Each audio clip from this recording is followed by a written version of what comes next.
আজকে আমরা কোথায় চলে যাচ্ছি আপনাদেরকে ডিটেইলসে দেখাবো। আসসালামু আলাইকুম ভিউয়ার্স, কেমন আছেন সবাই? আশা করি সবাই ভালো আছেন, আমিও ভালো আছি আলহামদুলিল্লাহ। আজকে আমরা চলে যাচ্ছি একটা সুন্দর মেলাতে, আপনাদেরকে পুরো ডিটেইলসে দেখাবো। আমার মেয়ে ছোট দুটা ওর আব্বুর সাথে গ্রামে গিয়েছে ওদের দাদুর বাসায়। আমরা যাই নাই কারণ আমার মেয়ের টিচার আসবে, সেজন্য আমরা যেতে পারি নাই। যাই হোক, আমরা একটু বেড়াতে চলে গিয়েছিলাম। মেলায় গিয়ে দেখি যে অনেক জ্যাম। যেহেতু শুক্রবার ছিল, এটা শুক্রবারের ভিডিও আমি পরে এডিট করতেছি। আপনারা মেলায় আসলেও শুক্রবারে আসবেন না, কারণ মেলায় শুক্রবারে অনেক জ্যাম। যেহেতু গার্মেন্টস কর্মীরাও আসে, বিভিন্ন পেশাজীবী মানুষরাও, সবাই অফিস আদালত সব কিছু বন্ধ থাকে, সেহেতু সবাই একটু ফ্রি টাইম স্পেন্ড করার জন্য মেলায় চলে আসে। মেলায় আসলে অনেক স্টল করেছে ওরা, খাবার স্টল বলেন এবং বিভিন্ন কসমেটিক্স আইটেম, বাসার সাজানো জিনিস, বিভিন্ন রকমের কাপড় চোপড়, তারপরে হচ্ছে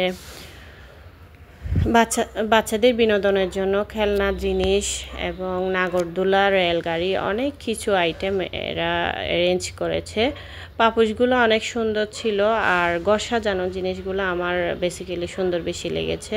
মাটির জিনিসগুলা কিন্তু ঘর সাজাতে আমি অনেক পছন্দ করি, সেহেতু মনে হয় আমার সেগুলাই একটু ভালো বেশি লেগেছে। বিভিন্ন রকমের আইটেম আছে, কিন্তু এত জ্যাম যে মানুষ সুন্দর করে যে স্টলে ঢুকে ভালো করে দেখবে, দেখার স্কোপ একটু কম ছিল।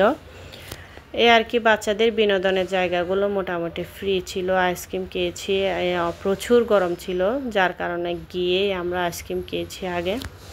তারপরে একটু ঘুরে দেখলাম, তবে কিছু নিই নাই এখানে। আমি নেওয়ার মতো অর্থাৎ দেখার মতো কোনো সুযোগ পাই নাই। একটু হালকা হালকা দেখে আমরা স্টলে ঢুকতে পারি নাই, দূর থেকে একটু একটু ভিডিও করে চলে এসেছি।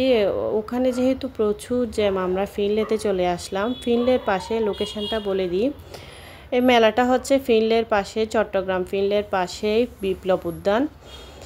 আমরা ওখান থেকে ফিনলেতে চলে আসছি। ওখানে প্রচুর গরম, যার কারণে ফিনলেতে আসছি একটু এসির বাতাস খাবো আর একটু শপিং করব। ওখান থেকে কিছু নিতে পারি নাই জ্যামের কারণে।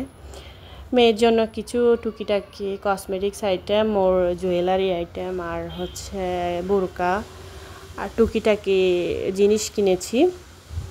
কিনে আমরা রেস্টুরেন্টে বসে কিছু খেয়ে একটা জুস হাতে নিয়ে মা মেয়ে চলে আসতেছি, কারণ ওখানে মেলাটা আর ঢোকার সুযোগ হয় নাই, সাহসও করি নাই।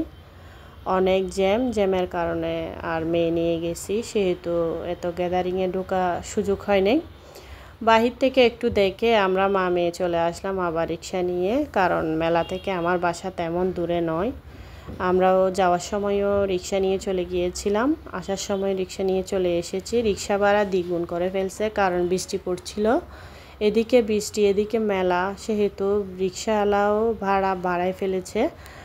বাসায় এসে দেখি যে কিছুক্ষণ পরে টিচার চলে আসলো। এখানে বসি নেই, সেটা ভালো হয়েছে, কারণ আমরা টিচারকে বলে যাই নাই।